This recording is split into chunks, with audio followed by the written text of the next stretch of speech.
Their journey began in Yasharel,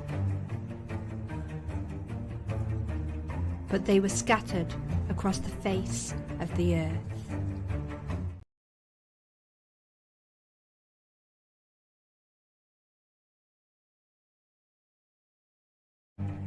Their journey began in Yasharel, but they were scattered across the face of the earth. Each one with its own beat, and each one with its own rhythm. As the dry bones are being revived, the beat begins again at the heart of the tribe.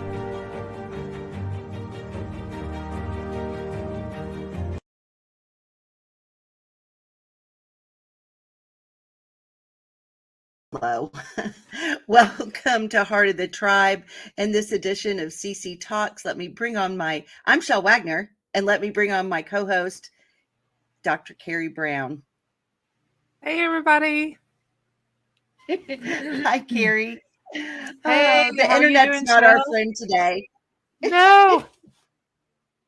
It wouldn't even play the intro. That's... Well, it wouldn't be crazy. CC Talks we if were we just didn't talking have a lag. about that. If you're, yeah, and it makes sense because of what all we've got to talk about today. Oh my goodness! I can see that the evil kingdom where this AI lives is not going to be happy with things that we have to say. Yes, for sure. Yeah, I hope that everyone is going to enjoy as Welcome, much Tara. Glad you're here with us today.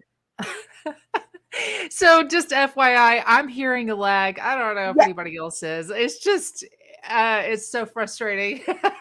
So I just wanted to let everybody know that I'm hearing a lag, and if I start talking over Chelle, I'm so sorry. I'm sorry, Chelle. But it's okay. I just wanted to tell everybody, Chelle and I, we get so excited about what we're going to bring this to our CC Talks that we sit there and we're literally yesterday texting, emailing, and talking to each other through Telegram privately.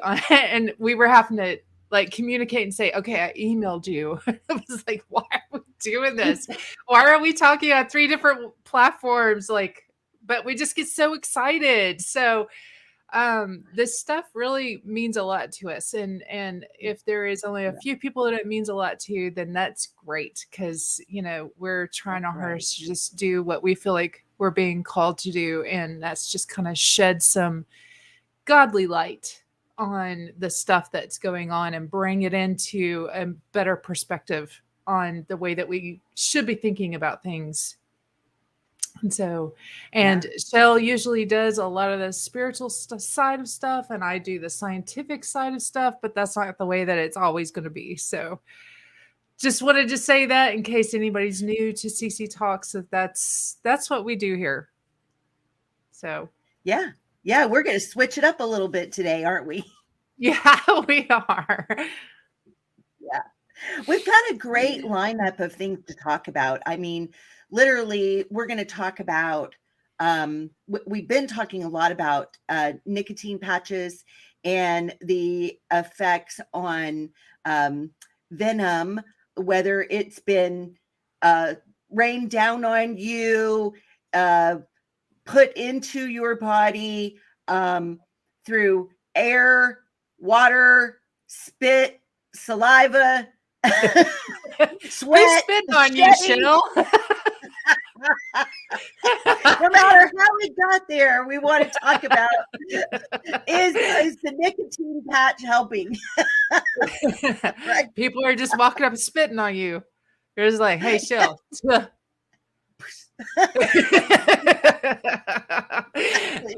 I'd like to know how it's getting in us. I mean, we laugh, but literally, I want to know, how is this getting in us? Well, it's interesting how they call a lot of it shedding. I think that's an interesting term, because do snakes do? They shed. I never put that together. Yeah. Yeah. Oh, that is a Yeah. really good thought. So that's one of our subjects, right? We're going to do that one. Yes. And you've got some things to share with us about the pineal gland and its Yes. correlation to what's going on. And Right. then once Carrie gets done with that, I want to talk about American patriotism. Okay, so that's going to be on we've got a lot going on right now in our country.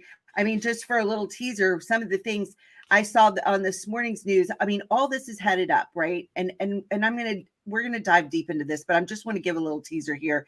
As I turned on the news, I saw these are the things that I saw pop up within 2 minutes of looking at news clips.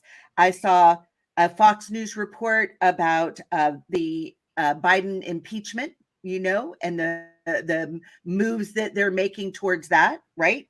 So then I saw another news thing on Trump's upcoming indictments and, him possibly being indicted today. And, so more on that story. I saw the thing on a crazy rice buying panic going on in Dallas, Texas, because of India's export ban. Yeah, they're buying it. They're buying 50-pound bags of rice in Dallas, Texas. Okay. They're stripping the stores of rice because India has now put a ban on exporting rice. So it reminded me of the great toilet paper craze back in 2020. Right? Well, at least you could eat the rice. Right. That toilet paper. I couldn't understand that. I was like, what? You're not going to be able to wipe your rear if you don't have food. Yeah, Go buy food. Isn't it crazy? Well, now everybody's invested in bidets, so on to rice.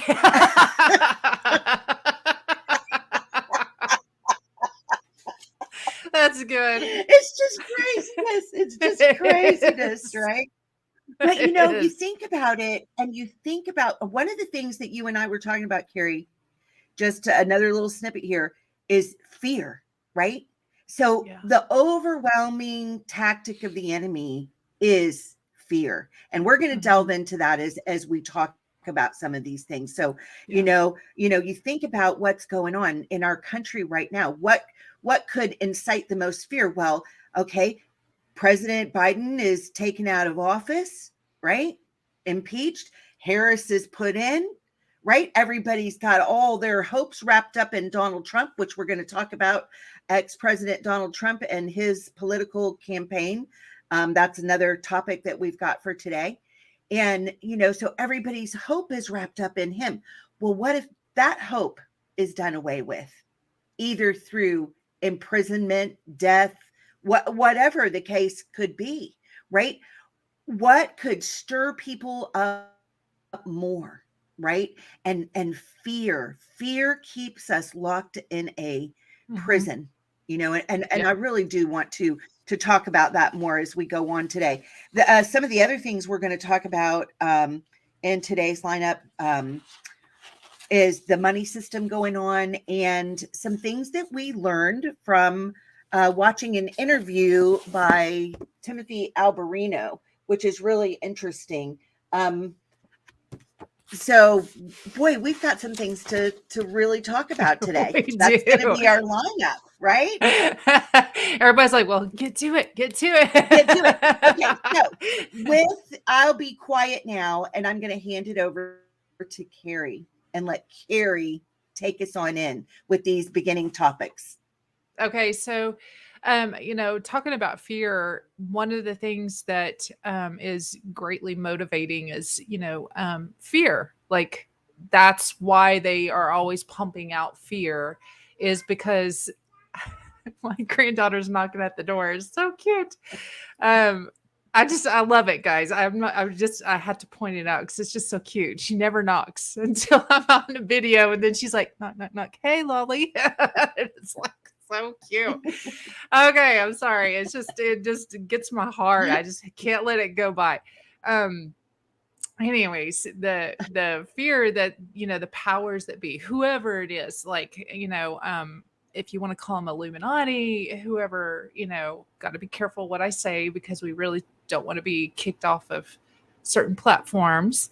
So may not even be able to say the I word that I just said a second ago. I don't know, but they pump out fear in order to motivate you. It is the cattle prod. They do see us as cattle. They do see us as something that is owned, that can be cold. Cold as in coming from a rancher farmer point of view, where you have cattle that is, oh, well, you're not making me enough money, so I'm going to bring you the sale barn. I'm talking from a Texan point of view. This is what we do. We have cattle everywhere. So I know all about this, is that you go and you look at your, herd, and you figure out which one is going to be the most profitable for me, which one is causing a drain. And so you go and you pull those animals, you put them on a trailer, the ones that just are not going to do what you want them to do for you. So you go and sell them off. Well, the powers that be are seeing us as that. They are looking at, maybe they have, someone who does mass surveys, and I don't know how it works, but somehow they go and they look at humanity across the board, and they figure out ways to cull the people who are not making them profitable or motivating them and towards the direction they want to go. So fear is really, really motivating, in that it makes the herd go in the direction that they want us to go, which is to a cattle chute, which is to put us onto a trailer to take us to the sale barn. I don't know, take that for what it is. But Yeah. So one of the fearful things that has been going on in our world is the thing that shall not be named, that has been happening since 2020. Right. And so there has been long-term effects from it. And one of them is foggy brain. I'm trying so hard to censor myself. And so I just want y'all to know, if I'm stopping and hesitating while I'm saying this, I'm being very careful. I'm trying to do so much better. Anyway, so the brain fog that comes from this, we have been discovering, and through Dr. Brian Ardis and his research of the research, that it has been caused by a venom. And so the venom attaches itself to I'm going to shorten the name of it so that it's just easier to say here, is nicotine receptor. And so the nicotine receptor is throughout your body. And let's just say that this is the receptor. The venom is attaching to it. And then it's causing a whole host of situations in your body.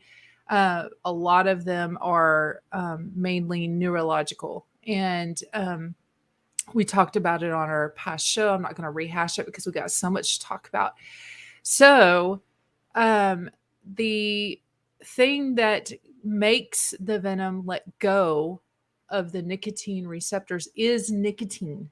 Our body has been fearfully and wonderfully made that it will respond to nicotine. And me and Chelle were just laughing about this, about how crazy this world has gotten, that we are actually slapping on nicotine patches and going, yeah, like all my favorite naturopaths are telling me, you need to get nicotine patches. How crazy is that?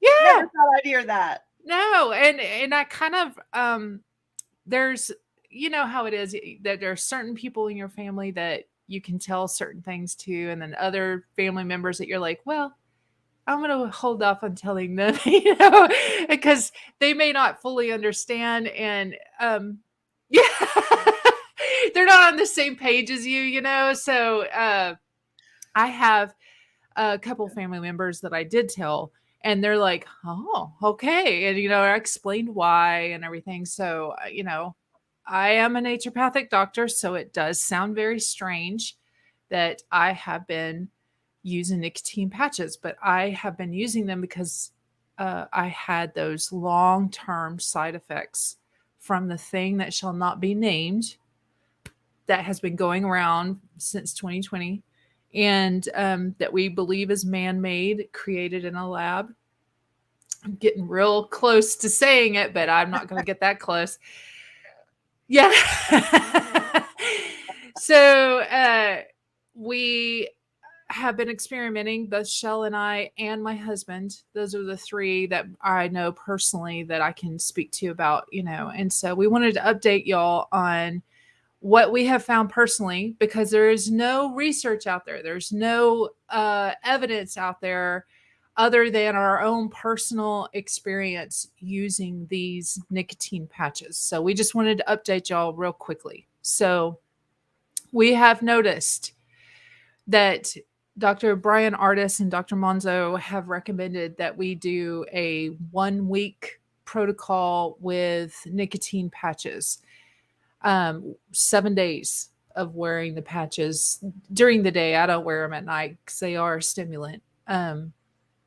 That you wear those patches 7 days, and then after you're done, this is their recommendation, that you take a break, and then you only use them as needed. Well, Chelle and I have talked. Well, what is as needed? What is, because no, I mean, like, truly, we're just figuring this stuff out. So, what we have come to understand is that you will possibly have a detox reaction as that venom lets go of that nicotine receptor. It's going to start floating around in your system. You might have joint pain. This is just what me, Chelle, and my husband have experienced. I never even got to the 1 week. I still haven't got to it. I will get about 3 to 4 days in and I'll start experiencing joint pain. Joint pain is a very clear indication that you are having toxins that are floating around your body. They like to accumulate in the empty spaces of your body, and that's what the joints are. The joints are empty spots. And so if you're having arthritis without having these nicotine patches, just know that you might need to do a detox, get rid of some toxins. That's what a naturopath would be working with you to do. So when I started having joint pain, which I don't have, when I started having it in my thumbs, and it was here. When I started having it in my thumbs, I started thinking, what is happening here? And then my knee started to be irritated, and I don't have knee issues. And yes, I'm getting older, but come on, it's happening at the same time that I'm wearing these patches. So, there's got to be a correlation. And so I talked to Chelle about it. She said that she had been having mild detox. And I said, okay, explain what mild detox is. And so she started explaining it. And then she had an even bigger flare-up, which her elimination channels, which you need to have open in order to detox your urinary, your bowels, your skin, which is, sweating, your lymphatic, BULLS, bowels, urinary, lymphatic, liver, skin. So if you have a blockage in a lot of these, you are going to have a hard time detoxing. And that's what Chelle has been working with Dr. Monzo to open back up, because there were a lot of genetics that were shut down in her. And so they're turning the genes back on. Her elimination channels are getting better. So she had a major detox reaction and had a major flare-up. And so she's been taking a break from the nicotine patches. How long did you go before you had the flare-up? By day 3, it started to flare up. And let me clarify, I was doing what the recommended protocol was, because what Dr. Monzo recommends is that you take a 7 milligram patch, cut it in half. So you've got 3.5 milligrams. So I started with that. Well, I had a major flare up after by day 3. I still wore it through day 4 because I wasn't connecting it, because I've had totally connecting it. Hopefully we will come back. I can see both of our internets just trying to, yeah, I am. How about you? I see now. I can see both of our internets just messing up today. But anyway, I started having a major flare up and I wasn't connecting it. So after day 4, then I left them off for a day. And then but only just because I forgot, I really wasn't connecting it. And then I put them back on 2 days. I was still really having a bad flare up. I forgot again for a day, wore it 2 more days. And by then I contacted Dr. Monzo and said, listen, here's what I'm experiencing. Because you and I had a discussion and you were thinking this is probably causing you to detox. So I wanted to get his opinion on that too.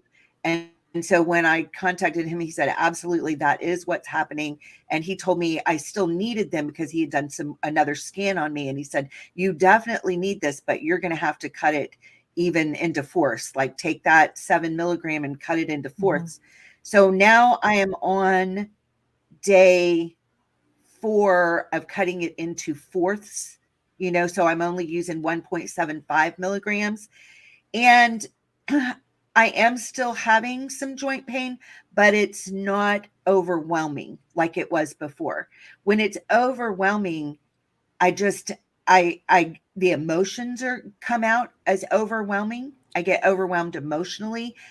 Everything hurts extremely bad, with all my joints and all my limbs feel extremely heavy, and it's hard to even just walk around and breathe and, whatever. But now I'm having it, but it's not to that severe level. So I wanted to point out that Chelle was talking about the emotions. You can't separate the physical from the spiritual. So there was an old-fashioned saying that I just saw on a movie, and it was, you're being liverish, which means cranky, fussy. And it is a flare-up of your liver. And so her liver was having a hard time getting rid of the venom that's floating around. So long story short, or I don't know, it's not been made very short. Sorry about that. But I just wanted to just, really let people know that you might be having a detox symptom, that it's okay. So these are the solutions naturally that you can do to help your body to get rid of the joint pain. Cool. And to help your body to flush it through is drink tons of water. Okay. And by tons of water, I don't mean 1 bottle of water. Be like, I drank that. There's that tons of water. I mean, like, drink 6 of these, minimum. Put lemon into it. Apple cider vinegar 3 times a day, 1 tablespoon of apple cider vinegar, if you can handle it, in 8 ounces of water. Or you can even do 1 tablespoon of apple cider vinegar in a full bottle of water. It doesn't have to be strong tasting. I have to work my way up. My stomach sometimes goes, what are you doing? So I have to start off slow with apple cider vinegar, and then I can build up the strength to 1 tablespoon. But I usually start off at like a 1/4 tablespoon and then 1/2 tablespoon. Anyways, the goal is making it to where you can drink 3 days in a row, 3 times a day, a tablespoon of apple cider vinegar and water. And you can sweeten it if you need to with stevia. I think Chelle uses agave. You can use raw honey. You don't use agave? Sometimes I've used, what do they call it? Blackstrap molasses, because of the mineral content, Yeah. And I have found actually that's a nice combination, but of course I like weird tastes. So if you're weird like us, then use blackstrap molasses. If you're not, then use honey, and squeeze lemon into it. and those, just make kind of like a beverage out of it, and you will be surprised at how fast apple cider vinegar will get those joints to feeling better and loosen up. Yeah. So cut down your milligrams if you start having a massive flare up. If you're not having a massive flare up, you can, this is just a recap of what we're talking about with nicotine, is, cut down your milligrams if you need to from 3.5 milligrams, cut the 3.5 in half. Okay. And what, just to clarify, Carrie's not giving medical advice. Yes. We're reporting on our own experiences. Yep. And what we've done. And so she's not telling you to do that. She's saying, if you've got a medical question, go ask your doctor, Right. but she's reporting on what we have personally tried for ourselves and our family and what is being helpful for us. So if it benefits you, great. If not, it's not medical advice. Go talk to your doctor if you need medical advice. Exactly. Not practicing medicine, not diagnosing, not prescribing. What I am doing is I am recommending. This is just a recommendation. And so my recommendation is that you take a break if you need to, use wisdom, drink lots of water, exercise, sweat, get in the sun, let the sun be on you, put your feet in the dirt, let yourself get as much sun as possible. In naturopathy, we try to recommend that people, if you can, get nude. And I know that sounds really weird because I'm very, very conservative, but if you can allow the sun to hit you on your privates are actually the charging ports of your body. So when we cover them with our swimsuits, we're making it to where we're not getting the full benefit of the sun. So, and the sun is a detox. The vitamin D naturally helps build immunity. And so, there's just so many good things that you can do. So, that is a possibility that this is what can occur with the nicotine patches. And so we just want to let you know. I will tell you the benefit that I have seen. We haven't talked about the benefit, but I do want to tell everybody that the benefit that I've seen with the nicotine patches is I can access my language center again. Like I am able to speak. It was getting better with some of the natural things that I was doing, but I was still struggling with that. So the one thing that I want to get fixed in myself is I used to say that I felt like my memory had turned into Swiss cheese. So I want my memory to not feel like that anymore. I used to have, picture perfect memory, photographic memory. That's the word. And so I want to get to where it's back to that. So I don't know if the nicotine patches will help with that, but that's what and when we talked about as needed, we talked about, yes. I'm just going to remind you, I'm going to be the timekeeper today. Yes. We're almost 30 minutes in and we've got 5 or 6 more things to talk about. So that's why I'm like, we're going to wrap it up on nicotine patches and we're going to move on. Okay. So, but the as needed was the important part because me and you were thinking, what in the world is as needed?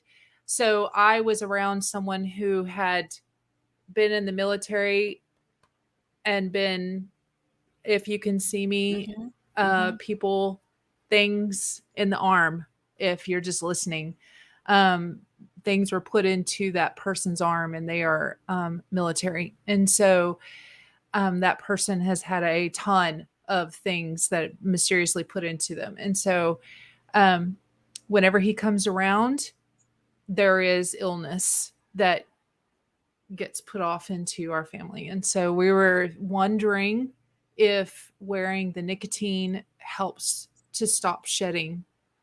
So not of us, but of us getting it shedded onto us, like because those receptors are not open, they've got the nicotine on them. And so if you're being shed venom onto yourself, then and you know that you're going to be in contact with someone who has got that and they're creating that. That's what mRNA is all about, I think, is to make them to where they're creating venom. Is they're going to be shedding that all over people, spitting on people, like you were talking about, Chelle. So anyways, wear your nicotine patches. That's as needed. And then if you start feeling the brain fog, wear it for the brain fog. And so that's it on the nicotine patches. I don't have any more to say about that. Do you? I don't. But that was good. That was a good update. Yeah. Okay. So now we were talking about, the venom and what it's done to what it does to your brain. So we have been drawing conclusions on, what was the thing that shall not be named? Why did they do this to us? What, other than just trying to cull the cattle, what else? Because all cattle was exposed to it. So what is the point of making it to where the cattle is all exposed to it? And so I have a little pet theory, and it's been something I've been working on, is that they want to take away our free will, and they want to deceive us, and they want us to, for the beast system that's coming, they want us to not be able to hear God's voice,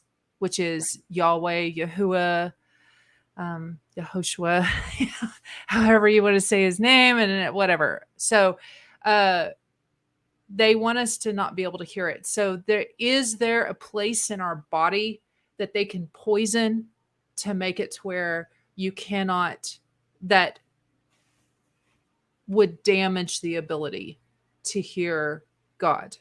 And so I believe that the pineal gland,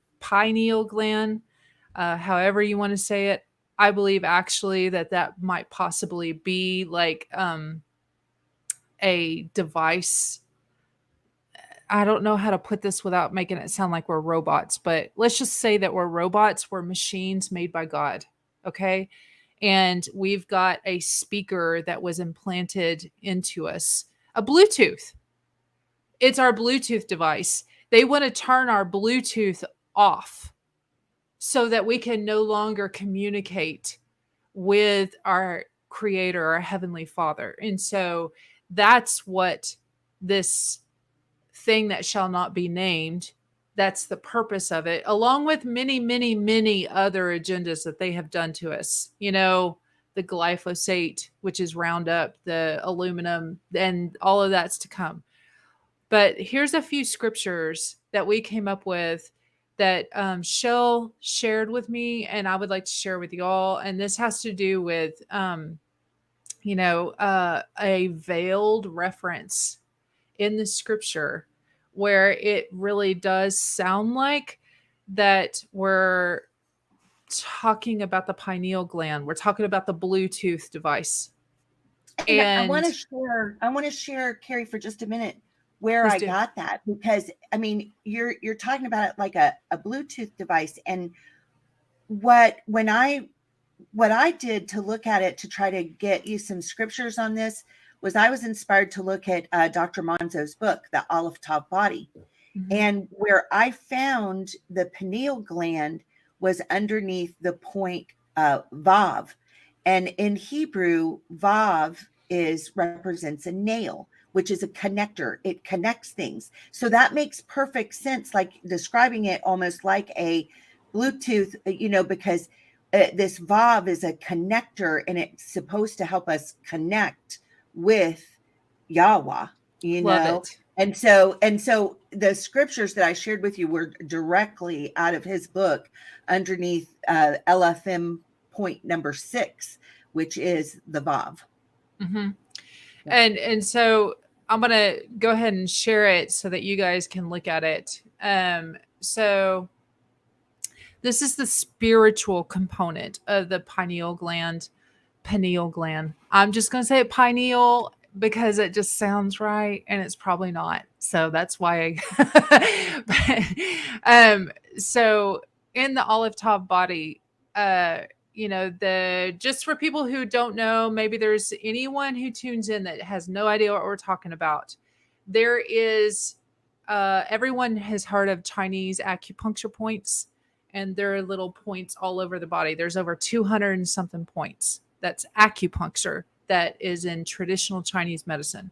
Well, Dr. Alfonso Manzo has rediscovered that the Hebrew letters, which are 22, is that correct, Chelle? Is there 22 Hebrew letters? Well, there's 22, but then you've also got the Sophite letters, which also, so it brings us to a total of 27 olive top body points with the Sophite letters. That's right. Okay, because so Chelle has taken the class. I have the textbook, which is like 300 pages, and I have literally read it, but retaining over 400 pages. Yeah, I mean, like, that sucker is huge. It's a college textbook. So anyways, Dr. Manzo teaches these classes. Chelle has recently come back from one of the classes, so she'll be our resident expert on olive top body. And so anyway, so these points are points throughout the body that the original laying on of hands was actually laying on hands of these Hebrew points on your body. So instead of these traditional Chinese medicine where it's questionable, where did all this knowledge come from? This is points on your body that are probably the original points that the creator of the universe put on our body, and then was hijacked and counterfeited by all these other, old medicinal, modalities. So that's when you see in anything that we're talking about olive top body or ATB, that's shortening of olive top body. That's what we're talking about. Olive Tav is the like A to Z of the Hebrew alphabet, but it's Aleph and Tav, correct, Chelle? The first and the last letter is Aleph and Tav of the Hebrew. Okay. Yeah. Okay. So the pineal gland found in the olive top body is the LFM, which you don't need to know that, but it's the Vav. Okay. So it's on page 162 if anybody's got the book. It is a point that's located on the inferior surface of the head of the first metatarsal bone below and against the ball of the foot. And so the Vav is a nail in Paleo Hebrew. Is that correct, Chelle? Mm-hmm. Yes. Okay. So also Chelle is our expert in Hebrew. So if I keep conferring with her, I just want to make sure you have every right to correct me. Like, I am not proud. So anyways, so some of the meanings of the Vav is that it's a connector, a bridge, which is what a nail would be, correct? If we had two boards and we needed to put them together, then the nail going through the board would connect them. So the nail reveals what is birthed from Yah's plan, God's plan or purpose, as the exalted nailed man who is the light. So think of who do we know in history that was nailed? Yeshua. He's the only one. So he is our bridge between humanity and God. He is the way, the truth, and the life, and the light of men. And so we're connecting here Yeshua, Yehoshua, Jesus. We're connecting him to the pineal gland. So just hang in there. Listen to what we've got to say, okay? So over there in Ezra 9:8, it's Ezra talking, and he is praying, and he says, "And now for a little space, grace has been showed from Yahweh our Elohim to leave us a remnant to escape, and to give us a nail in his holy place, that our Elohim may lighten our eyes and give us a little reviving in our bondage. Like that scripture right there, we could hang out on that thing forever. I mean, that's what I feel like. I feel like that is so deep. So to give us a nail in his holy place, that would be, in my opinion, he was pointing out to Yeshua that there's a nail in his holy place, that our Elohim, that our God may lighten our eyes, because you need to have ears to hear and eyes to see. And so you need to have the nail in order to have ears to hear and eyes to see. We need to have our Bluetooth turned on. So we need Yeshua to have our Bluetooth turned on and to give us a little reviving in our bondage. And so I feel like when it says reviving, I feel like he's saying that maybe that is actually kind of pointing towards we're sick. We are dying. We are, there is something, the opposite of reviving is dying, in my opinion. And so, and also in our bondage, so our slavery. And so he's saying that Yeshua is going to turn on your pineal gland, which has been dying while you were in your slavery. Does that kind of sound like what Ezra is saying? Yeah. That's what I think. Yeah, that's really good, Gary. So this is, right here, to lighten our eyes. This is the Hebrew word analysis of that word light there. It means to light. It's Hebrew 0215 in the Strong's Concordance. And these are all the meanings. It means to become or become light, to shine, to become light as in day, to shine of the sun, to become bright, nifal, to be illuminated, which I think that word is possibly been hijacked. After I read this, I thought, interesting that they chose to call themselves that. Yeah. To become lighted up. Yeah.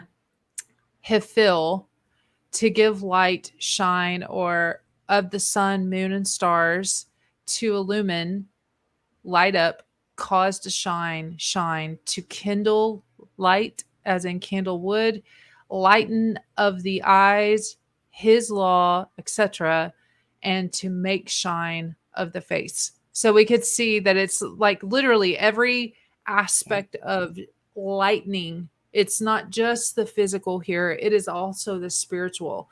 And so, it's just a little theory, is that maybe the venom was to turn that off in all the cattle so that they couldn't have that light. They couldn't have the eyes to see, ears to hear, if they would choose to have that. So they're taking away free will. That's what I feel like these scriptures are saying. So Luke chapter 11, verse 34, the light of the body is the eye. Therefore, when thine eye is single, thy whole body also is full of light. But when thine eye is evil, thy body also is full of darkness. Take heed, therefore, that the light which is in thee be not darkness. Can someone explain that? How can we have light which is in you be not darkness? How does that doesn't make sense if we're just talking about like sunlight. There's no way sunlight can be darkness. So we're talking about something else here. If the whole body therefore be full of light, having no part dark, the whole shall be full of light, as when the bright shining of a candle doth give thee light. So that right there is talking about some sort of light of the body is the eye. So without sounding like I am parroting some weird, I don't even know how to say this. I don't want people thinking that I'm talking about the third eye, because the third eye is definitely not what I'm talking about here. The third eye is maybe also a counterfeit, because I mean, we've just been seeing counterfeit stuff here. Chelle says no. Were you saying, did I? Now, It's what I'm thinking is, no, I'm in agreement with you. What I'm thinking, what comes to mind is I'm hearing you read these is we're talking about discernment. We're not talking about a third yes, eye that can see some esoteric nonsense, right? right, But we're talking about discernment given to us because when we become believers, we are given the mind of Yeshua, which is Ooh, light. He's the light of the world, right? right. Which And so we're that's about what to we're read. talking about. It's Yeah, discernment. Yeah. yeah, and I'm glad that you clarified that, because I really, if anyone does like a search and they start looking up the pineal gland, you're gonna find a lot of weird counterfeit stuff, and it's gonna spin you off into stuff that you don't need to be looking at. And so I want to keep it grounded on y'all's word. I want it to, if it doesn't align with this, then we toss it out. But so far, speaking of the pineal gland as some sort of Bluetooth device that is being muted so that we can't have discernment. How can you have discernment if you can't hear Yah's voice? And so I believe that that is what is being muted and being turned off in us through a Venom attack and many other attacks over the course of years. But maybe they're, piece de resistance. That was French for you. I don't know if you know French, but maybe they're, like That was major. French. Like maybe that was their reason that they did all that, was because they are trying to absolutely turn it off, and anyone that they can. I think that Yah is going to show us how to turn it back on. And I think the nicotine patches are a part of that. And I believe that there is more that is going to come in the days and weeks to follow, that we're going to learn more. So, anyways, so back to John chapter 1, verse 4. In him was life, and the life was the light of men. It's talking about Yeshua, who, remember, he's the nail that is connecting us so that we can have light, the light of Yah, which is the understanding shining into us. In him was life, and the life was the light of men. And the light shineth in the darkness, and the darkness comprehended it not. There was a man sent from God whose name was John, John the Baptist, John the Immerser. The same came for a witness, to bear witness of the light, that all men through him might believe. He was not that light, but was sent to bear witness of that light. And then John 8, then spake Jesus again unto them, saying, I am the light of the world. He that followeth me shall not walk in darkness, but shall have the light of life. And then the last scripture, and this one was the one that just blew me away, was Revelation 22:5. And there shall be no night there, and they need no candle, neither light of the sun, for the Lord God gives them light, and they shall reign forever and ever. So think about that. The Lord God gives them light. They don't need the sun. I have always thought of this as like a physical thing, and in seeing it in this light, seeing it in this light, seeing it in this way makes me think that we are actually talking about here, that not necessarily saying exactly that the sun is going to be done away with. Maybe it is, but also maybe that he's saying that you are going to hear everything that you need to hear. Like, I mean, there's not going to be any more pineal gland calcification, is what research calls it, when your pineal gland is not working correctly. Right. So no more of that. You're going to have that light. It's going to be filling you. And so it's just going to be a great thing. So what does this have to do with the pineal gland? Okay, so the pineal gland is the master gland of the body, which supplies physical commands, which govern every major system of the body. But since you can't separate your physical from your spiritual, we can also see that the pineal gland has a dual purpose as the master gland, which helps us to hear our Heavenly Father's voice. He gives us spiritual light. Our Messiah, Yehoshua, Yeshua, Jesus, is the light of men and helps us to have ears to hear and eyes to see when we accept his sin sacrifice. The acceptance opens our pineal gland and sheds light into our bodies. So what is the pineal gland's role in Venom brain? That's to be continued. So y'all are just gonna have to tune in. Oh, I love it. That's right. We're gonna continue talking about this, but we're gonna do it in bite-sized chunks so that we can all pull it in and eat it up, you know. Yeah. It's fascinating. That was a really good introduction, and I'm glad you're going to keep digging into this because I think it's vital information for us. Yeah, I do too. And I want to show, resolutions to it.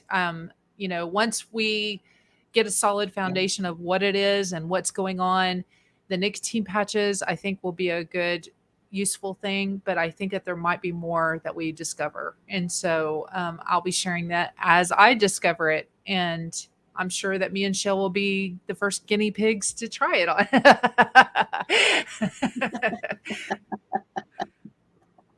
Oh, that was great. I'm glad you brought us in that way. And I'm going to switch streams on us big time.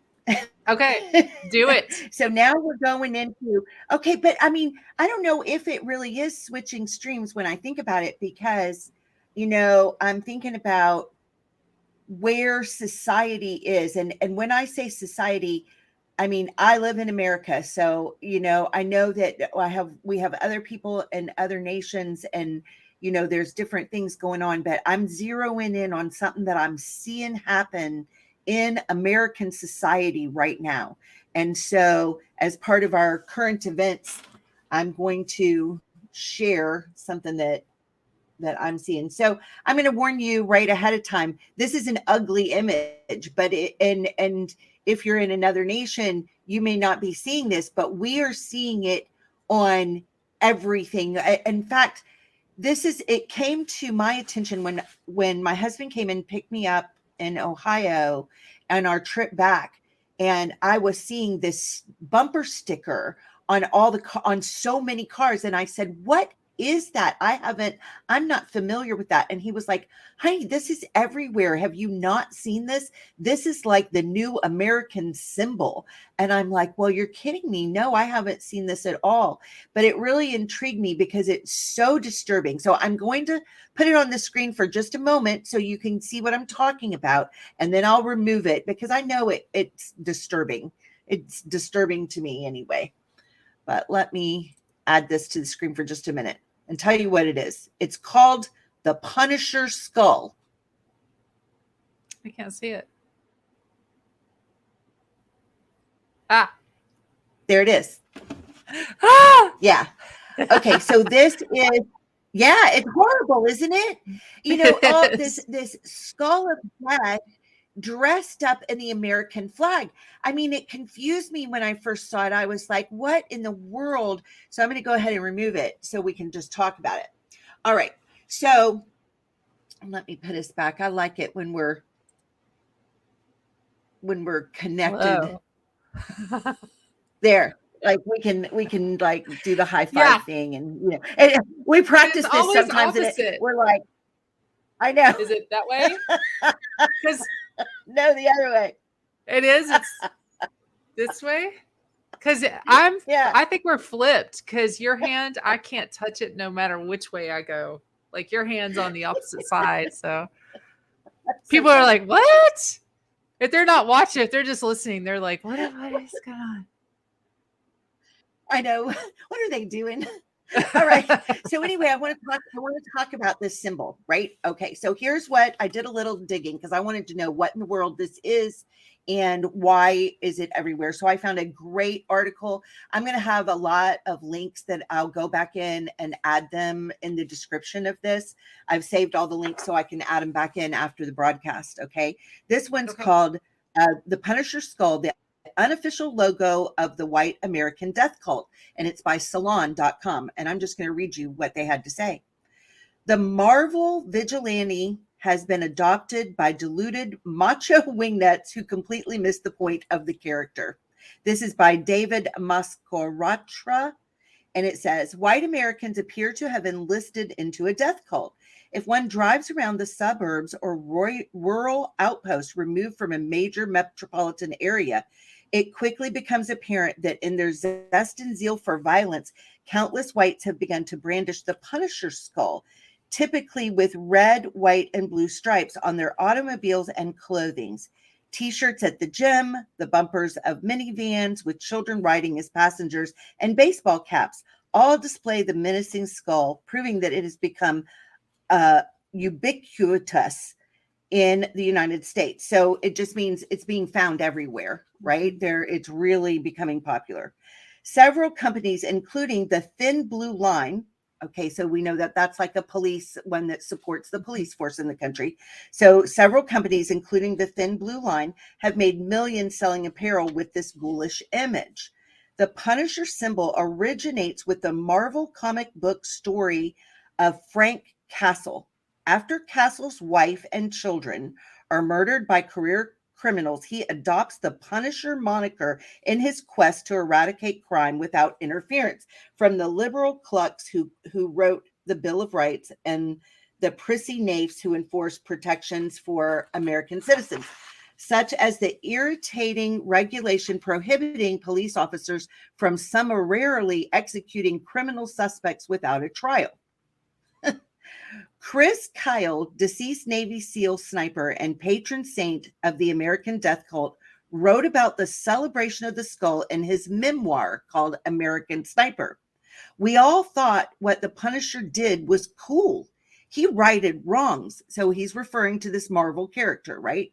He righted wrongs. He killed bad guys. He made wrongdoers fear him. We spray painted the Punisher skull on our Hummers and body armor and our helmets and on all of our guns. And we spray painted it on every building or wall we could. We wanted people to know we're here and we want to, 4-letter word, F with you, right? The beauty of Kyle's prose could bring a tear to the reader's eyes. Gary Conway, the Punisher's co-creator, is crying tears not of joy, but of anger and disappointment. Responding to the late Kyle's praise of his character, Conway said, so, here this patriot, fighter has made a big deal of it and made it popular. And the guy who actually created it in the Marvel is saying, this is what his response was. I don't think he understood the fundamental truth that the Punisher is not a man to admire or emulate. So the creator of the thing's going, you missed it. You missed the point, right? Wow. All right. So Conway also explained that Castle's mission, and especially his tactics, were morally dubious. It means his whole character was to display something that was morally very, wrong in if you have any morals whatsoever, right? That was the point of his character, right? So the Punisher's identity oscillates between unconventional crusader for justice and psychotic vigilante, torturing and massacring anyone he so much suspects of wrongdoing. Castle is a combat veteran, which likely contributes to active duty military personnel relating to him. So, in the storyline, this created character, this is what he is, right? But with typical right-wing acuity, the skull-sporting crowd rejects the complexity of the character. So he's like, they're just taking a surface view of this thing and going rah, rah, rah. And that's what I see if you're putting it on your ball caps and your t-shirts and wearing it to the gym and putting the sticker on your automobile, right? You haven't deeply looked into this.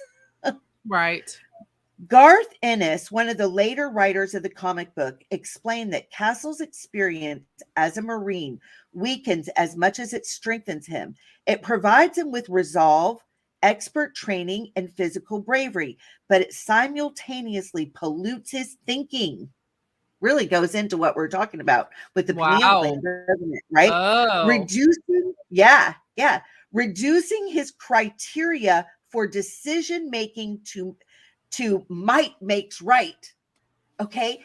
So think about this in our culture and everything that's going on, with whether you want to be on the red side or on the blue side or whatever it is, and this ramping up. And it's going on worldwide. It's not just in American culture. I mean, Israel's in a mess right now.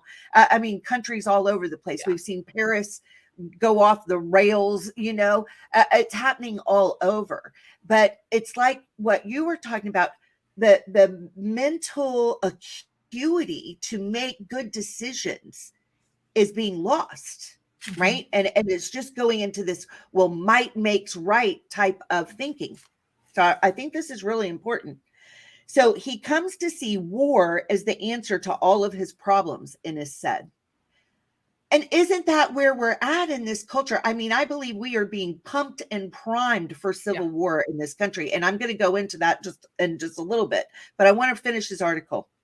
It is difficult to quantify with precision, but a large percentage of Americans, mostly white men, do not have the interpretive skill to comprehend a comic book. And as a consequence, are knowingly or unknowingly celebrating the symbol of a character who, if actually existed, would be a serial killer living as a fugitive from the law.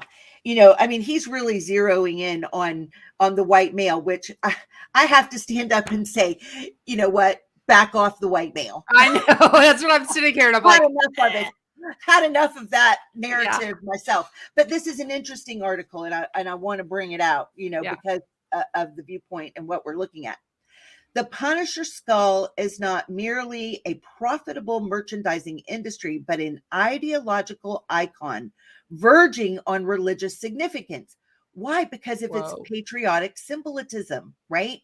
There's a whole bunch of people in this country that are equating their patriotism to their religion. Wow. I have heard, gosh, the last election, ministers, men of faith that I admired were on there screaming that if you don't get out and vote for Trump, you're not even a Christian. You're not even a believer, right? And I was appalled. I was absolutely appalled. They had been some of my favorite, men, and I'm not going to mention the names, but I was like, you've got to be kidding me. Have you lost all perspective? Mm-hmm. Of who the king is, and it's not Trump. Right. Right. All right. So it's an ideological icon verging on religious significance. One of the impetuses for its popularity was a reactionary objection to the Black Lives Matter protest movement. Thoughtless defenders of police amid allegations or even video evidence of unethical use of fatal force adopted the Punisher skull as a sign of loyalty to the unbreakable blue line. The Catlettsburg, Kentucky Police Department even attempted to incorporate the skull into their official squad car insignia. Complaints from residents forced them to remove it.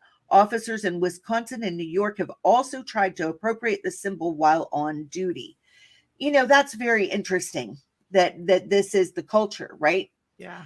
Oscar Wilde once said, "Irony is wasted on the stupid. It is immeasurably rich and sad that cops and conservatives, in an effort to temper complaints that police departments are too quick to pull the trigger and too indiscriminate in their use of violence, have expressed their defense with the emblem of a fictional character who sees war as the answer to all his problems, routinely violates the U.S. Constitution, and appoints himself judge, jury, and executioner when dealing with anyone under suspicion of illegal activity. One would think that even those who are unfamiliar with the Punisher would hesitate before equating the police with a frightening skull at the precise moment that Blacks, Latinos, and Native Americans view law enforcement with fear, mistrust, and caution. And that is the truth of what's been going on. And I mean, that's a reality of the situation that we are in, in this country. All right. There is also nothing like a malevolent icon of death to reassure the local population in Afghanistan, most of who see the United States military not as a great libertary, but an occupying army. It is easy to imagine anti-war protest in the late 1960s using a similar skull and depictions of the police or military as murder incorporated, to use a popular phrase of the New Left. A few decades later, the police, along with the right-wing sycophants, have clearly, without intention, self-applied the indictment, as much as it is obvious that the American right is oblivious to the nuances of the Punisher story. It is far too generous to claim that the Americans who plaster its logo on their chest and bumpers are merely misinterpreting a symbol. A sinister skull, even if one has no familiarity with its origin, is not exactly subtle. It instantly projects death, violence, and danger. That's so true. You start seeing skulls. I mean, it's a symbol of death. It just is. Even if you paint it in the American flag, it's not a good symbol. The cultural and moral matter more worthy of scrutiny than a comic book narrative is America's comfort with violence, murder, and war. What does it say about a people when they want to communicate hostility and intimidation while they jog on the treadmill, shop for groceries, and drop their children off at school? I'm sure that the writer of this article and I would not agree on a lot of fundamental things. I can tell that from reading the article. However, he has extremely valid points, in this red versus blue thing that's going on, and how is that really going to help our country and solve problems? Or is it playing right into the powers that be plan for all of us, which is fight each other, Right. weaken ourselves as people, and I just believe that it's being fomented. And we've got, if we're going to be operating with the discernment and the light of Yah and have that discernment and pineal gland turned on, we've got to be aware of what's being, propagated in the culture. Yeah. And not join up with that kind of stuff blindly. You see this stuff, check it out. I mean, if you've put this thing on your car, go rip it off. Right. Go take it off. Repent, because this is not the answer for the ills that we're in. And I think that as people of Yah, we've got to take, a side that is not red or blue, but is Yah's side, and promoting war and violence and a death culture is not going to solve the problems that this society is in. Yeah. And I wanted to just comment on, I don't know if you feel this way, Chelle, but I do. I feel, the old conservative Republican side of me struggles every once in a while to let that go and realize that that is not something that I need to be hanging my hat on anymore. That maybe was never a thing I should have hung my hat on, but I was allowed during the time to be in that delusion. But that delusion, like that covering of my eyes of, they're the answer, that has been ripped off. And I don't think that there's any solution in the political realm. There is nothing that I really don't think there's anything a human could possibly do to right what is happening now. I don't think that it's within a human's ability.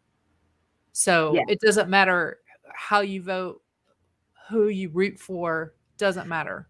Well, and Carrie and I had a private conversation offline, and just, it was such a good conversation, Carrie, that I wanted to just hit some points.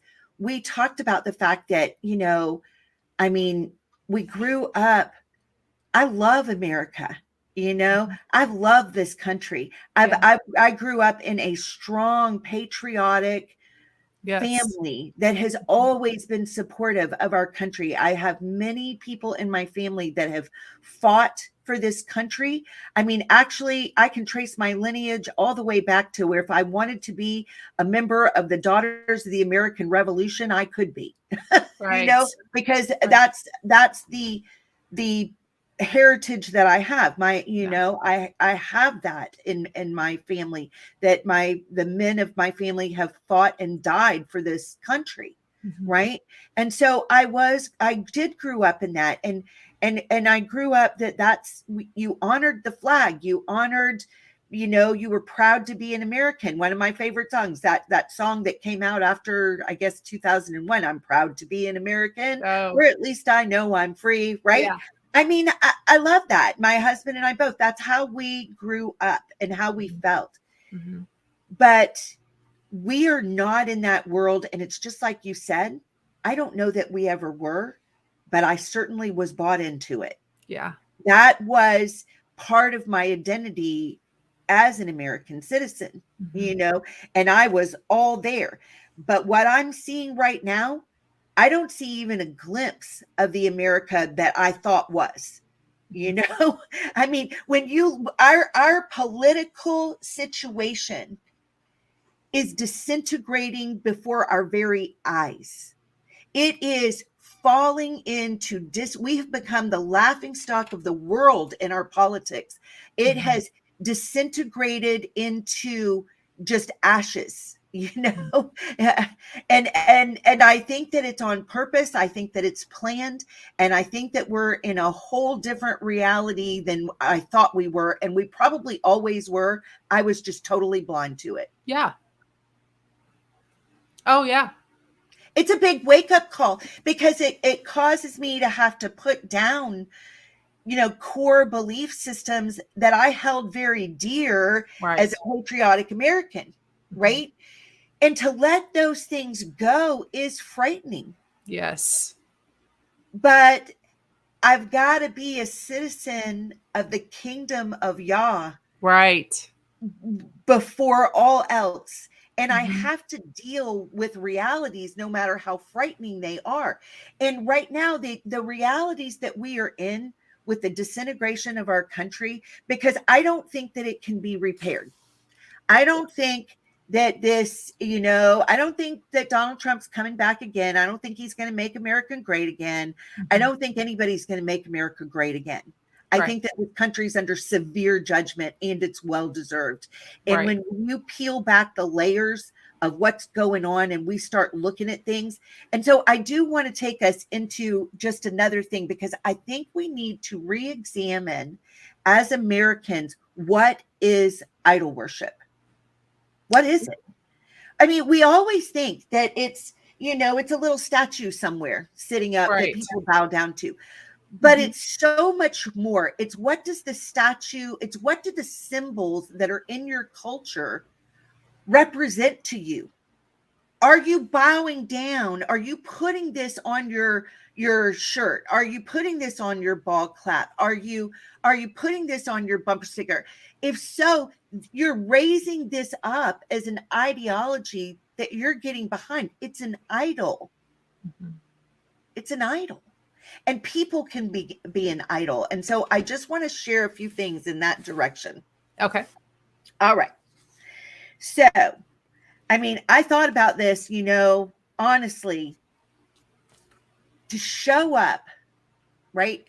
Say I'm driving my SUV and I've got this symbol on it, and I'm wearing the t-shirt, and I've got the hat, right? I've got the bumper sticker, the hat, and the t-shirt, right? And I'm in an accident. Okay. And I die. And I show up before Yeshua with this. The very thing, I mean, we're talking about a Marvel character representation, which is, if you've watched my show, The Trap is Set, I did an expose on what the Marvel characters are, right? Which was very good, people. Go watch it. Really good. these things are really representation of the rebellious elder race, Elohim, the watchers, right? And Right. it's exalting them.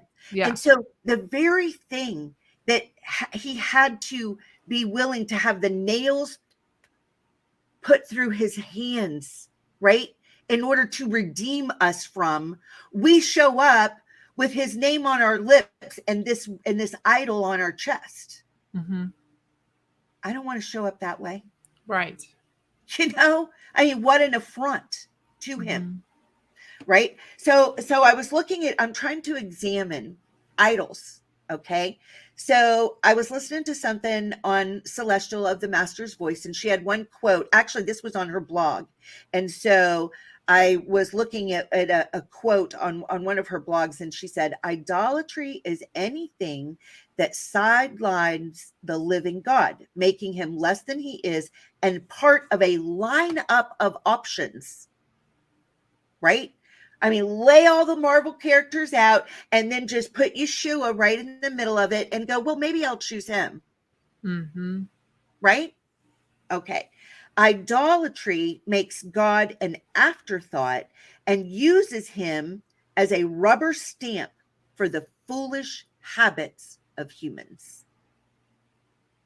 Wow. What a thought, right? Yeah. Yeah.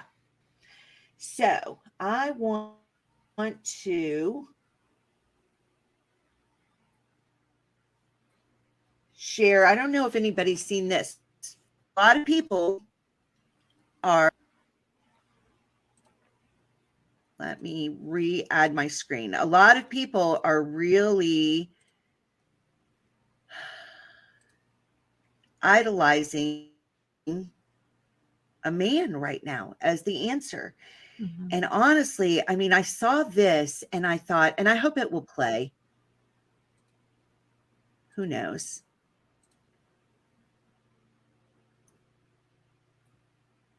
But I guess this is part of the campaign. And you watch this and I think, good gracious, who would want this? Should be showing up.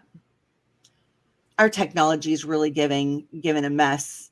I don't know if any of this will play or not. I may just have to do my best with just sharing you. But okay, here it is. It says, Trump shares sinister new video issuing apocalyptic threat to anyone who F's around with us. When did we degenerate into a society that would want this? Listen to this.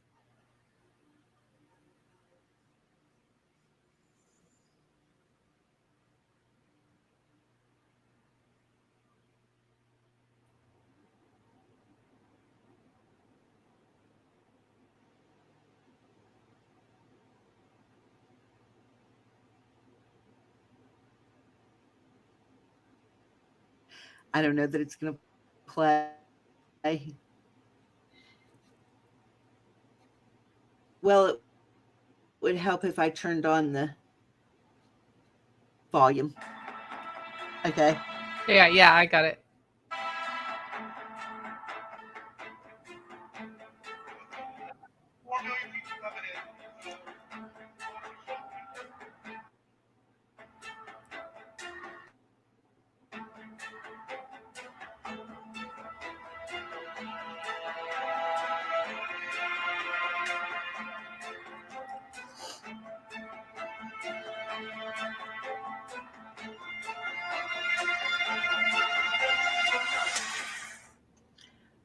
Well,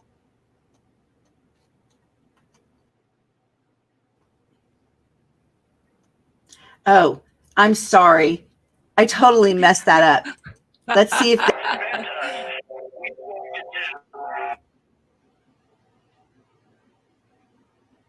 That have never been done before.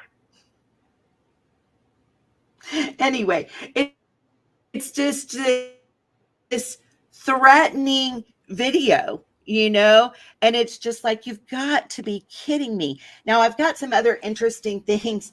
This is an interesting thing from the David Knight show, and I'll put all these links in because it's just very interesting of what's going on in the culture.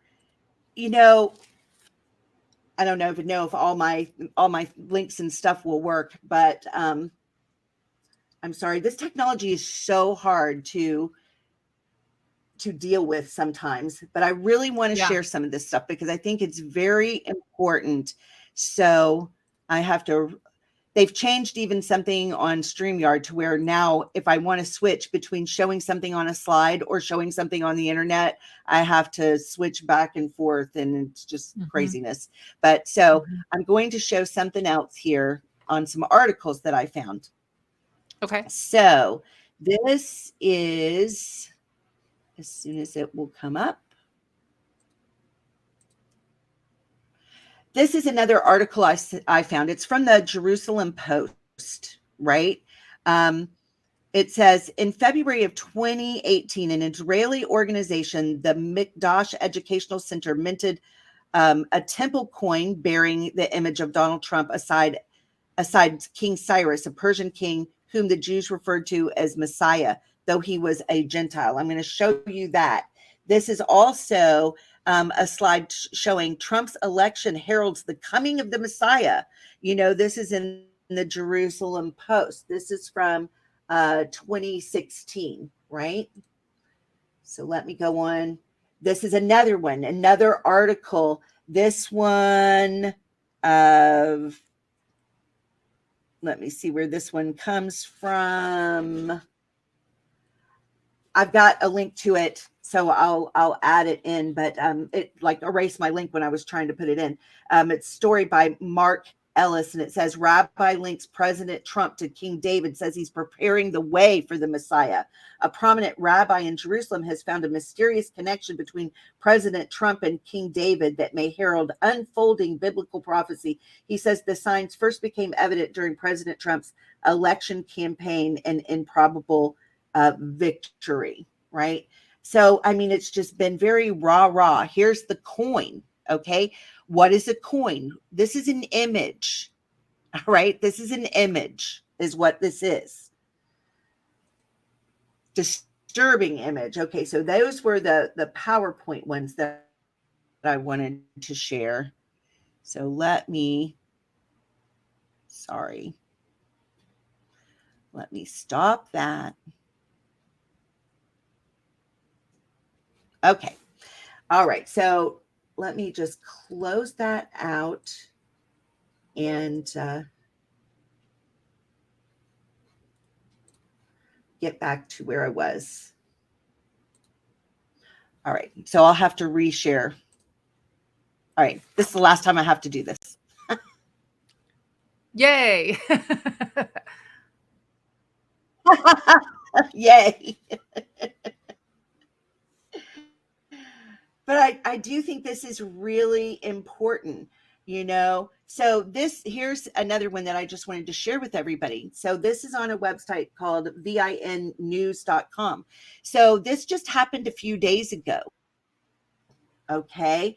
This was a Oh, I saw that. In New Jersey, VIN News. President Trump is, he's given a crown by 150, it says Orthodox Jewish leaders at his Bedminster golf course on Monday. The gathering comes as the primary season heats up, with Trump and Ron DeSantis both vying for the support from Jews, especially amid growing tensions between the Israeli government and the Biden administration.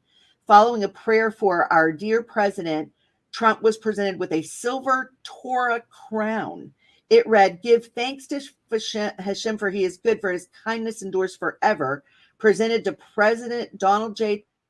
Trump for his extraordinary and heroic efforts to help the state of Israel and the Jewish people. He and his family should be blessed eternally. So I wanted to take a look at who it was. What is the organization that is actually doing this? All right.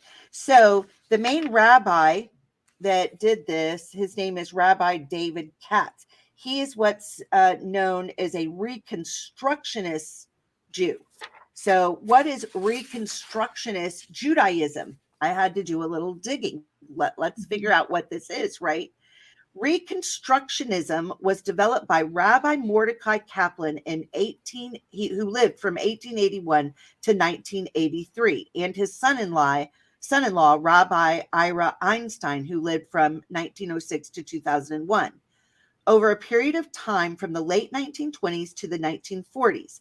After being ridiculed by Orthodox rabbis for his focus on issues in the community and the socio-political environment, Kaplan and a group of followers founded the Society for the Advancement of Judaism in 1922.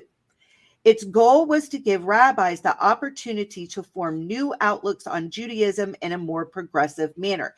Now, one thing that's interesting, people don't realize there was a stock market crash that took place in 1920, 1921 that was overshadowed by the stock market crash of 1929. But it threw the year 1922 into dismal poverty for many people in the United States of America. So at times when people go into dismal poverty, they're always looking for a new solution, right? A new spiritual solution, which gives opportunity for some very horrible things to take place. And I believe this was one of them. So here's what it was. It says, its goal was to give rabbis the opportunity to form new outlooks on Judaism in a more progressive manner, right? And isn't that what we always hear? You know, we're progressing. If you just go to Walmart and you'll realize that that is not true. We are degressing in a big way. Yeah. One trip to Walmart will show you that. Right. All right.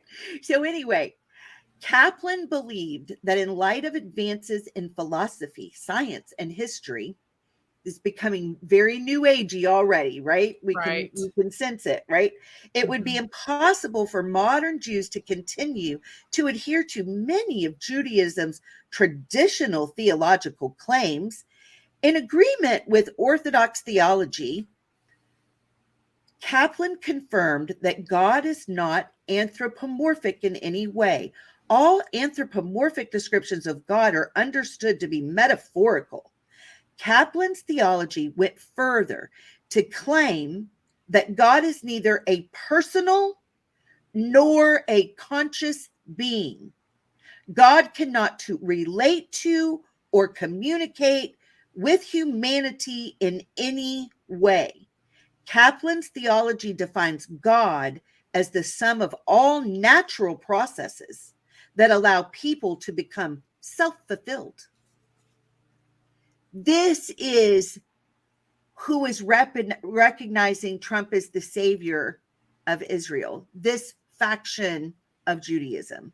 That's who presented him with the Torah crown. All right. He is a huge revered rabbi. You know, it's been an interesting journey for me coming to realize that the Torah has never been done away with, that the scriptures are absolutely true and for us today, right?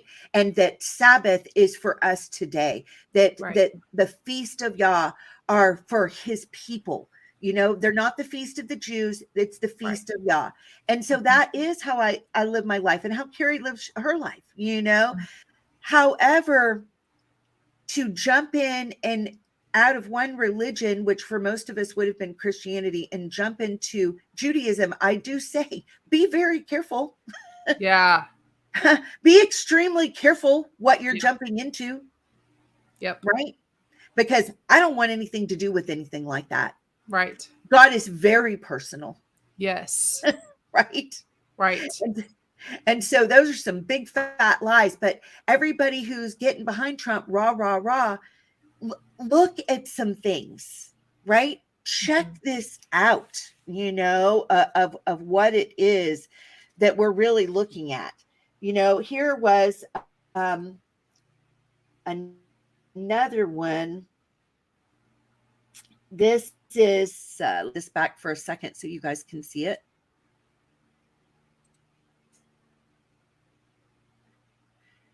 So this is huge going on in our culture right now. And it's the Sound of Freedom movie, right? The star Jim Cazale. and he's on Fox and Friends, and he's praising. Hopefully this will actually add to the stream in a minute. I hit the button to add to the stream like a minute ago. So maybe it actually will. Oh boy. There it is. So he's on Fox and Friends, and I'm not going to try to play the clip because it's just going to, mess up our internet again. But I do want to tell you that what he's saying, he's comparing Donald Trump to Moses and himself. He's saying, I'm still Jesus, right? This is a direct quote. This is the new Moses. I mean, I'm still Jesus, but he's the new Moses. Pharaoh, let my children go free. Really? It's just incredible to me. And so I just wanted to go well, this goes on to my next segment. All right. So let me remove that. So there is something interesting. There's something very esoteric going on, something that I can't even begin to explain. I don't know. I was showing you this. Have you ever seen this?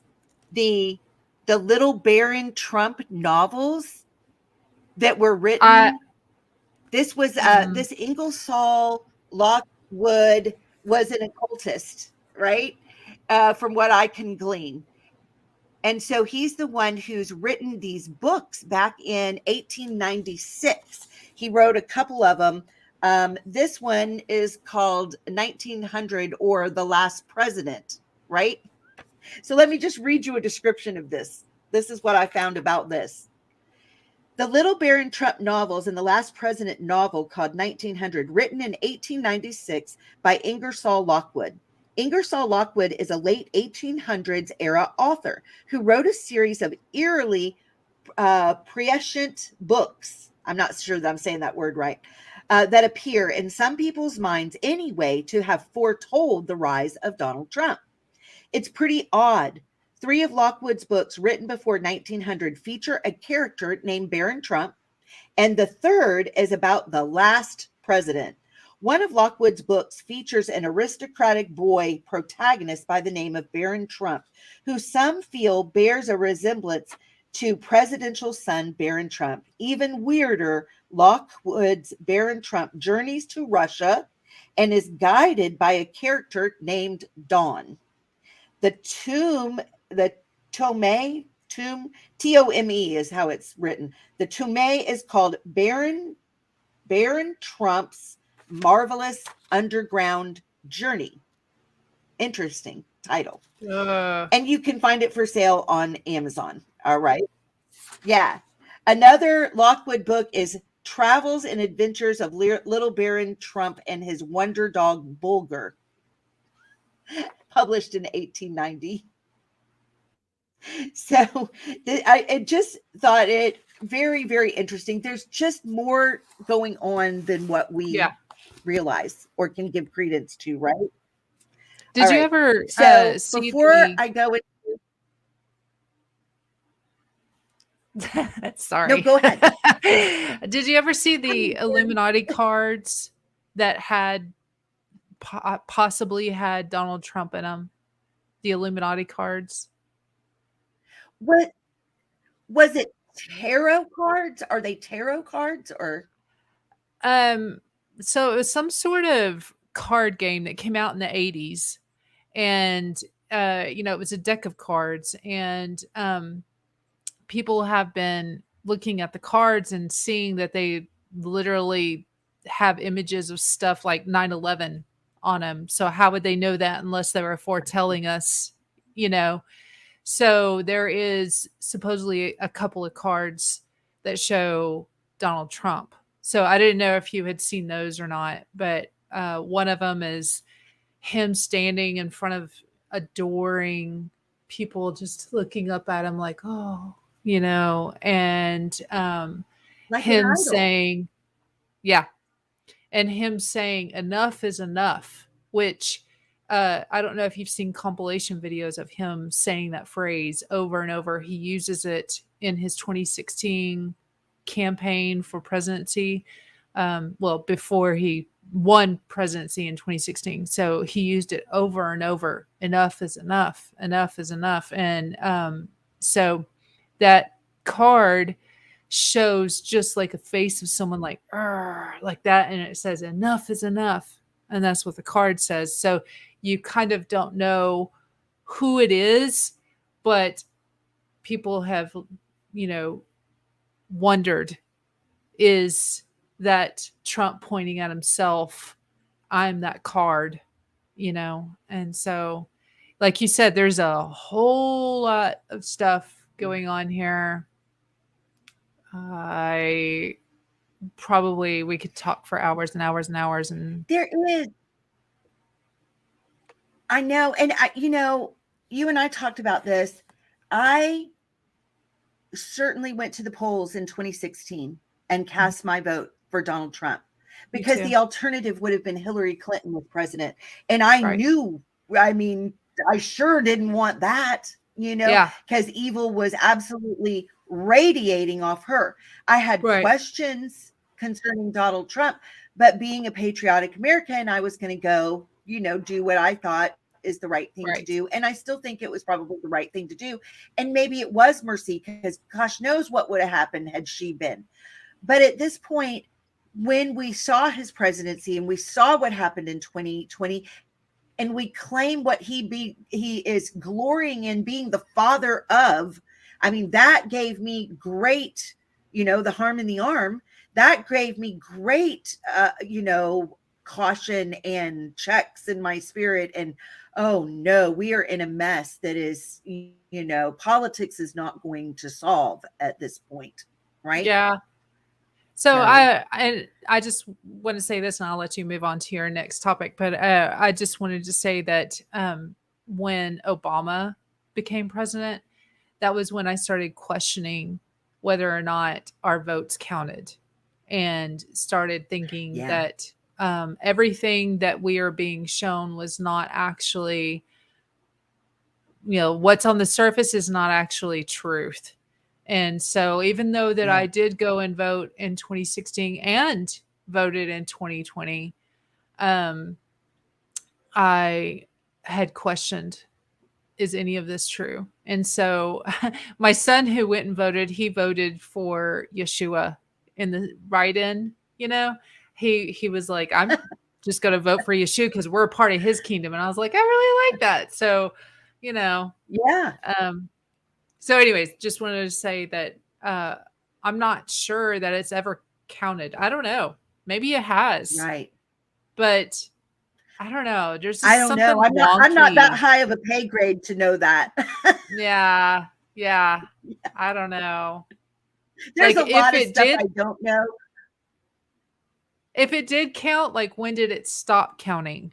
Was it 2020 or was it year 1980 or, I don't know, so anyways, go ahead. Next topic. Really interesting. And we've got lots of interesting comments. It's just that I have so much still to share that I can't get to all of them, but I'm looking at them and I appreciate you guys. And I'm so glad you're participating in the chat, and I love it. And I can't wait to even kind of go back and examine some more. Right. Oh yeah. Yes. John, good to see you. I've been wondering about you. I was going to email you and give you a call or something. We should talk, but I'm really glad you're here today. Welcome. Okay. So one of the other things that I wanted to go over, Carrie and I both listened to a really interesting interview lately, right? Mm-hmm. And I wanted to tell you, Carrie, on the originating channel that had the interview where the guest is Timothy Alberino, the video on that channel is a bit shorter. I thought you'd find that interesting. Oh, okay. Yeah, it's not an hour long. It's only 46 minutes long. Oh, yeah. I'll have to go figure out what they cut out. Yeah. Yes. So, yeah. Well, it was exactly what you told me. Oh, okay. Yes. So anyway, the book is Birthright, by Timothy Alberino. And Carrie and I are going to dig into some aspects of this because there's some really, really interesting things in here. And so I'm going to leave this one as a cliffhanger that we're going to go back to. But one thing that they mentioned in this interview that I wanted to talk about, because I didn't know anything about it, it blew me away. And I don't think you knew anything about this one either. Did you, Carrie? It was about the Eisenhower deal. No, I never heard of it. I hadn't either. Right. So with all the disclosure of the gray aliens and everything that's coming out right now, this is really, really interesting. And so I found this information on the Eisenhower deal, which was brought up in this interview that we listened to. And it's and like I said, I'll put the link to this, but I want to read some of this to you because I had never even heard of this. So it says, it's an article from March 29th of 2016 by John Thomas Didymus and of the Inquisitor.com. And it's the title of it is The Gray Aliens Signed a Treaty with Eisenhower in 1954 after U.S. government rejected overtures from the Nordic or Palladian aliens, say conspiracy theorists. Now, before I read this, I want to tell you the reason that they were talking about this is Timothy Alberino in his book presents a theory on Adam's birthright and us as human beings that will just blow you away in his book, right? And so the theory follows that somehow that, you know, why hasn't evil just totally taken over at this point? Right? Why didn't they just come on in? We're dealing with this ancient entity, and why aren't they just stomping all over? Well, he takes this back to the idea of why did Jacob have to get the birthright from Esau in order to become the lineage, you know, for the seed to continue? Right. Mm-hmm. And so it's really interesting in that manner. And we will dig into that more. But for now, I'm going to tell you that's why we're looking into this, because this is the theory we're going to be exploring. But let's just look at the Eisenhower deal for right now. So here's the article. It says President Dwight Eisenhower held a secret meeting with extraterrestrial visitors during the early hours of February 21, 1954, while on a vacation to Palm Springs in California, according to UFO and alien conspiracy theorists. He went missing after he was whisked away secretly to Edwards Air Force Base and was not seen until he appeared at a church service in Los Angeles the next Sunday morning. The official explanation of his mysterious disappearance was that he had to undergo an emergency dental surgery. The abrupt disappearance of the president was so unusual that it fueled speculation about an illness or death in the media. The speculation became so intense that the rumors had to be dispelled by the president's press secretary, James Haggerty, who told incredulous reporters at a press conference that Eisenhower had damaged a tooth cap while eating fried chicken and had to undergo emergency surgery. An artist representation of gray aliens who allegedly signed a treaty with the Eisenhower administration, a local dentist was later presented to reporters who claimed he had treated Eisenhower. But strange rumors began spreading following information leaked by well-placed sources. The rumors alleged that the local dentist was used to provide Eisenhower with a cover story while he rendezvoused secretly with the extraterrestrial visitors at the Edwards Air Force Base. Significantly, there are no records at the Eisenhower Library, which reportedly has extensive records related to Eisenhower's health. That he ever underwent dental surgery in February of 1954, according to UFO researcher William Moore. Eisenhower thus became the first American president to have direct contact with extraterrestrials, according to conspiracy theorists. The meeting took place at Edwards Air Force Base in Southern California during the early hours of February 21 in 1954. It was the first in a series of meetings that culminated in the signings of a treaty between the U.S. government and an extraterrestrial race called the Greys. This is where it gets pivotal, the signing of a treaty.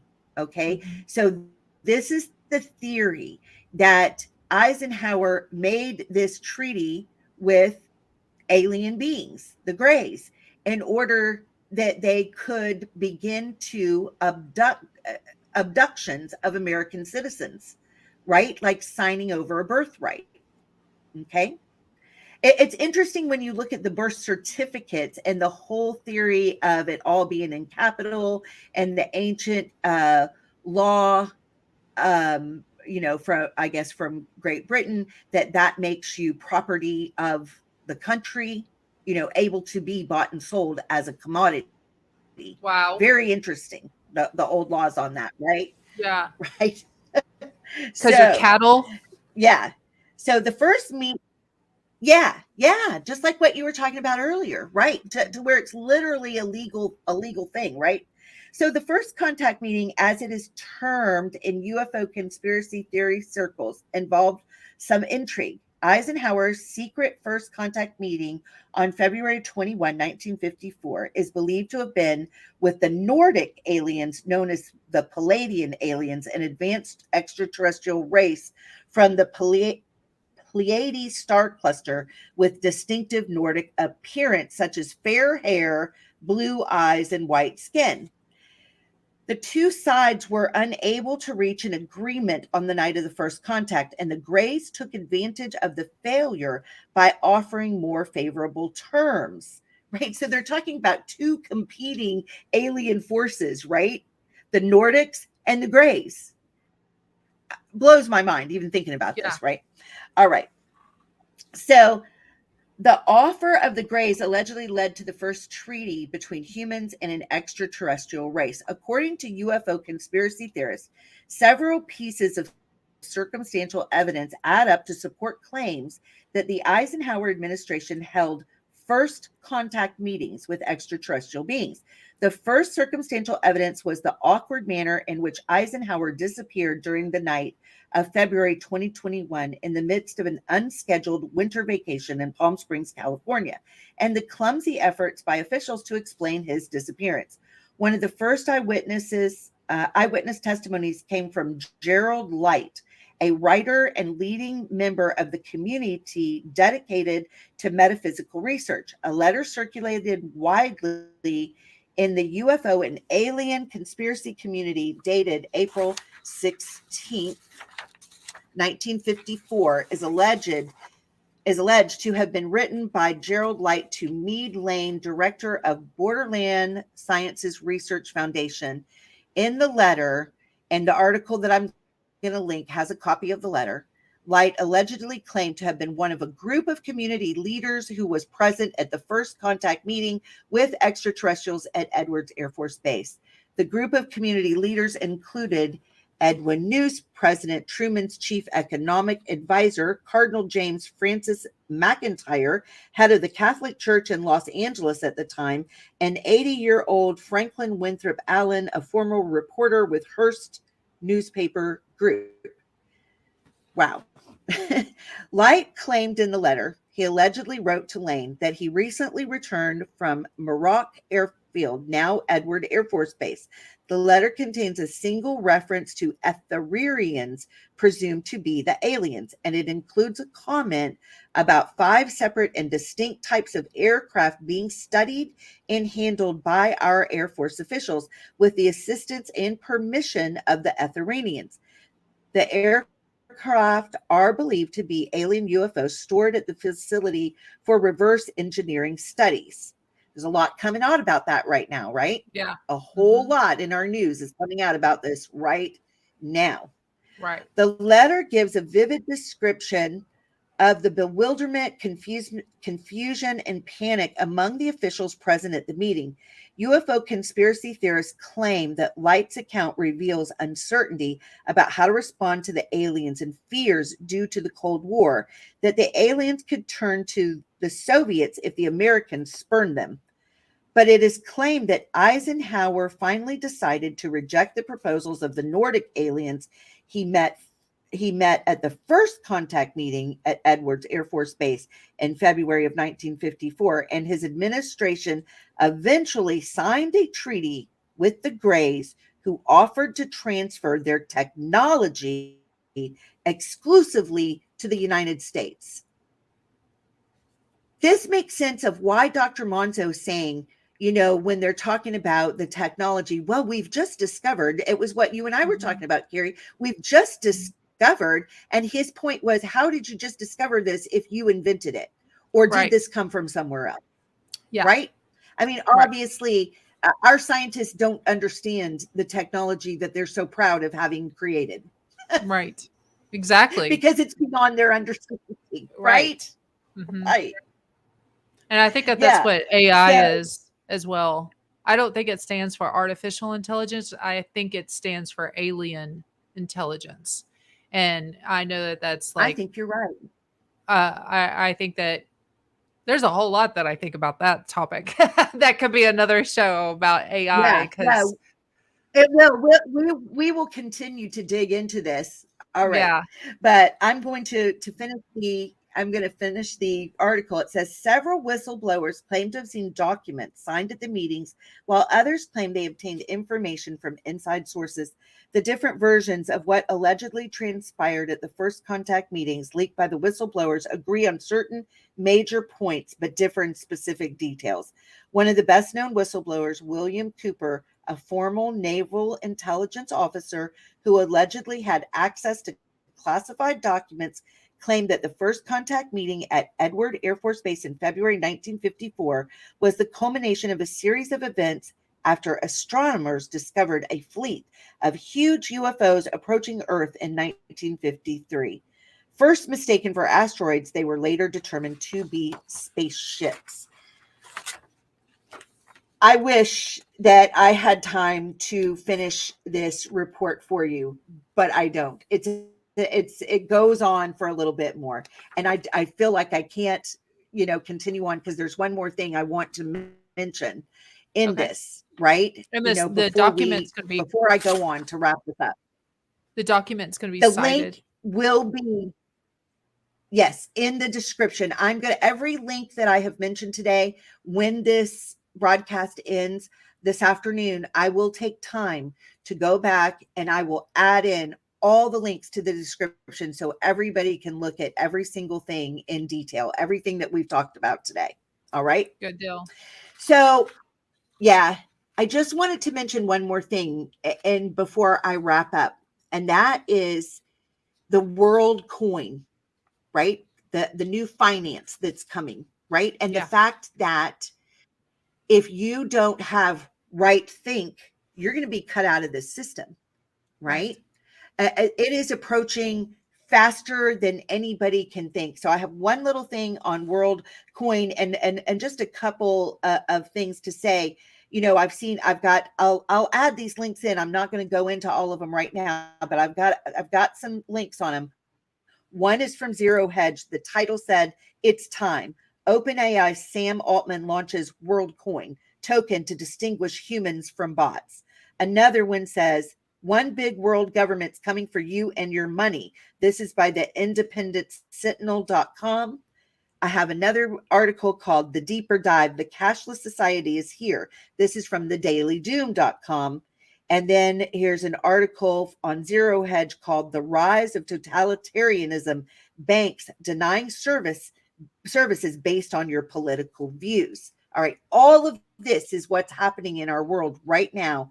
And I wanted to read this one thing. This is from the World Coin website. So I went directly to worldcoin.org. Did you know that there was a worldcoin.org website? No. I didn't. I didn't realize that this was already in. And so it has to do with the biometrics, right? It says introducing World Coin. More than 3 years ago, 2020. All right. More than 3 years ago, we founded World Coin with the ambition of creating a new identity and financial network owned by everyone.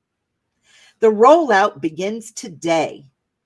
If successful, we believe World Coin could drastically increase economic opportunity, scale a reliable solution for distinguishing humans from AI online, while preserving privacy enable global democratic processes, and eventually show a potential path to AI-funded UBI. All right, what's UBI? Universal Basic Income. Oh. A world path, Oh. a potential path to AI-funded Universal Basic Income. Did you say All right. AI World coin. funded? Yes, because of the world coin. This is what this is.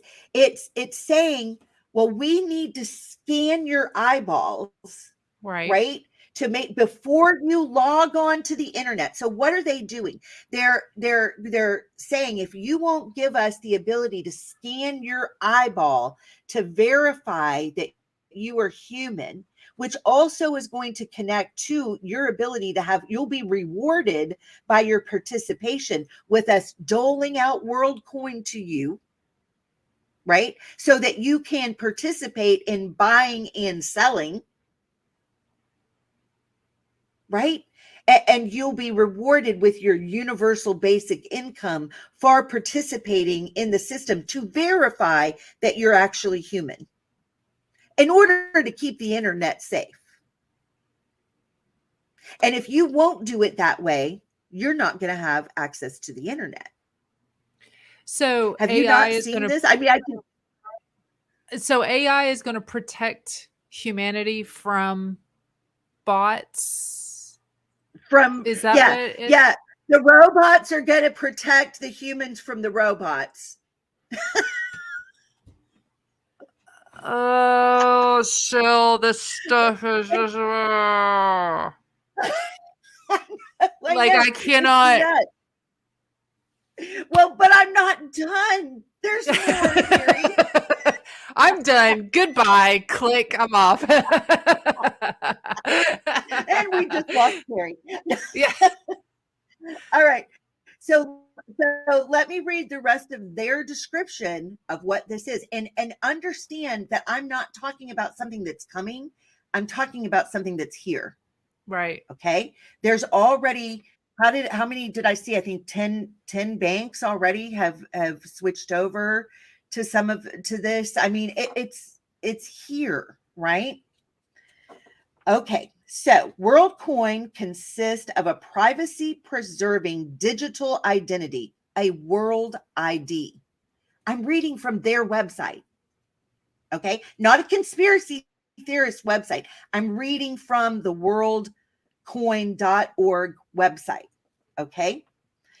WorldCoin consists of a privacy-preserving digital identity called World ID, and where laws allow a digital currency, WLD, and it doesn't explain what that is.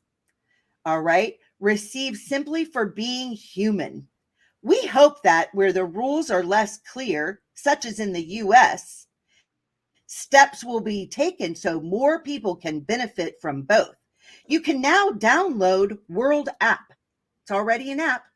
The first protocol compatible wallet, and reserve your share. After visiting an orb, okay, where they go ahead and scan your iris. Oh, okay. A biometric verification device, you will receive a World ID. This lets you prove you are a real and unique person online while remaining completely private. As the global distribution of orbs is ramping up, you can find the closest one and book time to be verified with World App at worldcoin.org. WorldCoin is an attempt at global scale alignment. The journey will be challenging and the outcome is uncertain, but finding new ways to broadly share the coming technological prosperity is a critical challenge of our time. We hope you'll join us. Alex Blana and Sam Altman.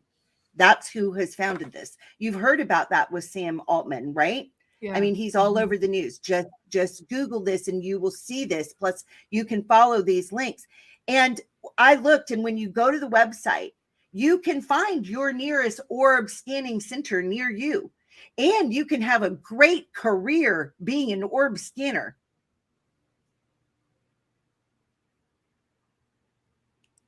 They're recruiting. Oh my gosh. Yeah. So, I mean, this is the world we're in. And so this is what I wanted to close with. You know, I deal with a lot of people, a lot of other, say, women my age, they're friends my age, or friends, women friends that are a little bit older, and get in conversations. And it's basically sometimes what I run into is la la la la la la la la la. I do not want to hear this stuff, right? And I've been pondering, why is that? This hits our fears. Right. This as a grandma, this hits my, this is going to try, it's driven. What do my grandchildren have to face in the world that we're in? I had dreams of being a grandma, as we're going to have a childhood like what mine was, nice beach vacations, happy times, things to look forward to, and it's not that all of that is gone, but my expectation level for what their world is going to be is far different than it ever was. Right. And that can be a very frightening process if your hope is in this world. But what I have to do to get myself to be able to handle the truth and the reality of the world that we're in is say, number one, Yah decided that I would be here for such a time as this. He did not make a mistake. It is not an accident. If you were living and breathing at this time on the earth, Yah created each and every one of us in the womb, and he decided we would live and we would be here at this time upon the earth, right? Yeah. And if you're dealing with people that are doing the la la la la la to you, they don't want to hear it. Understand you are dealing with fear. You are dealing with someone who it may come across as anger and shutting you out, and I don't want to hear what you have to say, but the core of it is deep, deep fright for a world that is changing in unimaginable ways, and it is frightening for people. And so our job as ambassadors of Yeshua on the earth today, right, is to try to understand that and have compassion and pray that our discernment is working on how we can try to communicate with the people that are absolutely paralyzed by fear and will grab onto anything that they think may bring back. This is what's behind the people's idolization of Donald Trump. It is a grasping at, oh my gosh, our way of life that we loved and everything we expected is slipping away. Because as we watch, think about it right now, people, we're facing the loss of our total way of life. Every day it's in the news. Every day it's in our face. Every day, all the people that are my age that have worked and worked and worked and worked to have that 401k, to have that retirement plan, at any moment, and I believe it will happen shortly, suddenly. How does a country go broke? At first slowly and then suddenly. What's going to happen is going to happen very suddenly, but we're feeling it all around us, which is where the fear is. And so people are like, no, I can't even handle thinking about what that would look like, to no longer have any safety net, to where we've got to get to that comfort level of faith, in all your preparations. Thinking about, if for many of us, even our friendships are online, and to think about that, if I won't go on with this system, it may not be that the system disappears. It may just be that I am ineligible if I won't sign away my God-given rights. And I can't do that. Right? I'm going to have to stand for allegiance to the kingdom of Yeshua, which means that the words that he said that persecution is coming, what we read in Revelation, that the dragon is wroth with the woman and he is pursuing her and persecuting her. We are on the precipice of that. Right. That's the world that we're truly in. And it can be very frightening. So I keep saying one thing to myself over and over. And this was a quote that I heard from John Bevere concerning the fear of Yah, that if I truly fear him, I will fear nothing else. So for me personally, this is what I'm doing. In case they take my physical Bible away, I'm stuffing them. As my preparations have gone to, I'm not so worried about beans, bullets, and Band-Aids anymore. Yeah. Not that those things aren't important, but it has shifted for me. The focus has shifted for me to stuff the word, the living word of Elohim into my heart, into my mind, and to challenge myself to live by faith. Right. In a world that I can't control. Yeah. Because I can't control it. Yep. And to put my fear in him and him alone. Right. Because that fear, you said this, you were quoting someone in one of your videos. For anyone who doesn't know, I've been like doing deep cleaning around my place and been turning on Chelle's videos, past videos, and listening, you know, because I trust what she has to say. And I trust that she does hear from Yah. And so, which is a rare thing, is to trust someone explicitly to teach me. You know, it seems like there's just a lot of junk out there. So anyways, I've been listening to her scripture, Bible teachings and stuff like that. And so one of the things that she was talking about was there was I think a book that she had read where the person said, fear God, fear Yah, because if you fear him, then all the other stuff is not going to make you afraid, you know? So I guess we could put it this way, is you're only allowed one thing to fear. So what is it going to be? Is it going to be Yah, or is it going to be man, the world system, the dragon that's coming, you know, like, what are we going to fear? So I did want to, you and I had a very interesting conversation as women of men that work hard jobs out in the world all the time. Well, you know, as this begins to roll out, what Carrie and I were talking about in the discussion we were having was, as women, what is my role in this? Well, I know for me that my husband cares very much that I feel happy, secure, and that he's doing a good job of taking care of me. Now, as this rolls up, I've got to wrap my brain around the fact that this is going to disqualify him most likely from his current position, right? From what he does to make a living, to keep our family afloat, right? Right. So now, as a woman, what am I going to do, knowing that my husband's weakness is that he is the protector? It's a weakness that could get him to compromise, is what I'm saying. Yeah. It's not a weakness that's who he is. It's a great strength and a great benefit to me. Right. But as a woman, we can control the atmosphere of our home. It's our job, I think, to set the atmosphere of our home. And if I am letting fear control me, I'm going to start complaining. I'm going to let my worries give voice to worry. You know, well, gosh, if you're not able to go to work, how are we going to eat? How are we going to pay the mortgage? What if we lose our home? What if we can't get here? What if we can't do this? What happens to our grandchildren? You know what I mean? Yep. That's what can happen.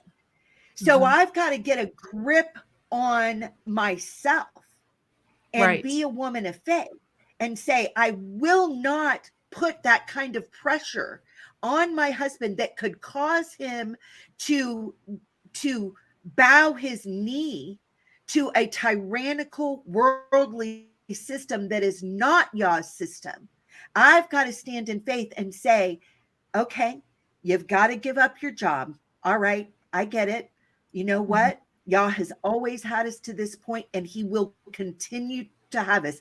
Even if that means it feels like to me that I'm about to jump off the cliff with no wings, but that I'm going to supply that somehow, some way, Yah is going to intervene.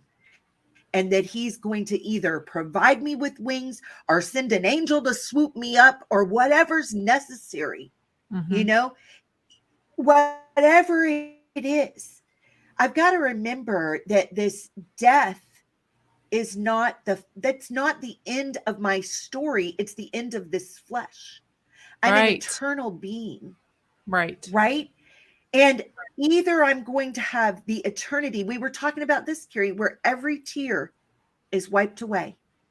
Yes. Right? Or I'm going to be crying and in sorrow forever, for eternity. Right? Tell me what you were saying about that with the tear, because it was so cool. Well, we were just talking about, you know, sadness over some personal things in our lives, you know, and over there in Revelation, where it's after Judgment Day is over, the great white throne judgment has, you know, commenced, that it says that Yah will wipe away our tears. And one of the things that I draw hope from is, number one, it's two things, you know. Number one is he has to get very close in order to wipe away a tear. Someone cannot be in another dimension wiping a tear away. He is going to be up close and personal. And I just imagine him reaching out and just being, you know, as close as, you know, just arm's length away, and for him to wipe away my tears. And so, this gets me. And then, because it has always comforted me. And so, also, we're crying. So what are we crying about? And I've often thought that maybe we're crying because maybe someone really close to us didn't make it through the judgment. And so we're crying. And so then that led us into a discussion of, will we remember? Is there any scripture reference that kind of backs up the thought that we won't remember all the hardship that we have gone through in this time of trying, and you know, where the evil kingdom is ruling right now and it's not yet returned into Yeshua's hand, you know. Is there any proof, any scriptural backup? And we believe that there is. And Chelle can, you know, recall that one scripture very well. And then there is other scriptures, and I want to say that it's Ezekiel or Jeremiah or something, where it's talking about the second Exodus, that he will be wiping away our tears, and our tears will be turned to gladness. So why are we crying when we go into the wilderness? This is not yet, you know, the great white throne judgment hasn't happened yet. So why is that happening? And that's happening because, why are we crying? Is because there's going to be people that we love that choose not to go in the wilderness. And no matter how hard we try, they won't come. Or there will be hard times that happen right before the wilderness opens. And so we'll be sorrowing at whatever the tears are about. We're crying. Yeah. And so he wipes those tears away, but he also, there is reference that we won't remember anymore the people who didn't make it. And that actually is a comfort to think of it in that way. And if you haven't thought about it, then maybe think about it. Go and do a scripture search for yourself. See if me and Chelle are right in saying that we believe that when the kingdom is returned into Yeshua and Yah's hand, that it is then going to be where we don't remember the pain and the people who aren't there with us. There will be no memory of them, because if we did remember them, then we would have sorrow that they weren't there with us, and it would be just Eternal a continual sorrow. Yeah, which Chelle said, wouldn't that be hell on earth? I mean, that would be a type of hell. Yeah, is a sorrow that can't be soothed. And so that's what in Revelation, where he's wiping those tears away, it's very personal, very tender, because anytime someone's ever reached out and wiped a tear off my face, that is like so personal, so tender, like if I'm crying on a street corner, people aren't walking by and just wiping my face, it is someone that is like my husband or my mom, maybe a kid, but I honestly think it's just been my husband or my mom and my dad. So probably only 2 or 3 people in my whole life that have wiped my face before. So I will have somebody else doing it, and it'll be y'all. And maybe it's not that we're crying because someone close to us didn't make it. Maybe we're just crying because we saw how much of humanity turned against y'all. And maybe we're just crying about that. Like, why? He was so good. What's wrong with you? Maybe it's just kind of a sorrow like that. Maybe everyone we love gets to make it in. So I don't know, but we're crying about something. So yeah. Thank you, Carrie. I want to share this scripture from that my friend John put on here. Let me see if there it is. It says 1 John 4:18, there's no fear in love, but perfect love casts out fear, because fear holds punishment, and he who fears has not been made perfect in love. And then this is followed up by 1 John 19. The internet's so slow. I'm so sorry. But it says, we love him because he first loved us. Mm-hmm. I'm trying to make it go on there. It just, the internet is just not my friend today. But anyway, we appreciate you sharing that, John, and we appreciate everybody being here with us today. I know this was a long broadcast, and but I think we covered what we were supposed to. And, I do too. As always, Carrie, I appreciate you taking your time to do this and us doing it together. Yeah, I really enjoy this. I hope you guys enjoy it too. All right. Well, any last thoughts? Yeah, I was just saying that, me and Chelle really enjoy doing this, and sorry for the lag, but I think we're just going to have to understand that there is some interference, and it's either spiritual affecting the physical part of this. I don't know, but it's only happening during these CC talks, so don't know what's going on. But I just hope that you guys really enjoy what we bring, because we really take a lot of effort to pray and think about what to say and what does God want us to talk about. And so keep tuning in. If you're enjoying this, please keep tuning in, because it does encourage us, even if it's just one person tuning in, it's like, yay, that one person got helped, So. Yeah. And of course, liking and sharing the videos certainly will help the algorithm and help people to find us. So we appreciate it when you do that. Yes, please do. And join our Telegram groups. You need some fellowship. We've still got Telegram groups. I think links to both of our Telegram groups are in there. And Carrie and I are both in each other's Telegram groups and sharing all the time. So, Yes. So come join us and fellowship with us. Yes, please do. All right. Well, for now, we'll say shalom and fear nothing but Yahweh. Yes. Love that. Bye. All righty. Shalom. Their journey began in Yasharel. But they were scattered across the face of the earth, each one with its own beat and each one with its own rhythm. As the dry bones are being revived, the beat begins again at the heart of the tribe.